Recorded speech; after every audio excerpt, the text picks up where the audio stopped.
হাদিসটা সবচেয়ে ইম্পর্টেন্ট।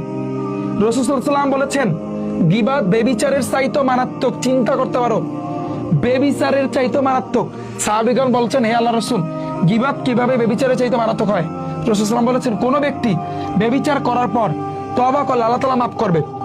বেবিচার জিনিসটা বোঝো, আমার তো বুঝানো লাগবে না, তোমরা তো বুঝছো। তো বেবিচার করার পর যদি বা জিনা করার পরও যদি তওবা করে খাস দিলে যে আমি আর করবো না, আল্লাহ তাআলা মাফ করতে পারে। কিন্তু কিন্তু গীবতকারীকে যদি গীবতই করে, আল্লাহ তাআলা মাফ করবে না যতক্ষণ না গীবত করা হয়েছে সেই ব্যক্তি মাফ করে। মানে তুমি চিন্তা করো, ধরো তুমি গীবত করছো কারো নামে, তুমি এখন আল্লাহ তাআলা মাফ করে দাও, আল্লাহ মাফ করে দাও, আল্লাহ মাফ করে দাও, আমি অমুকের নামে বদনাম করছি, অমুকের নামে এই কথা বলছি, জীবনে আল্লাহ মাফ করবে না।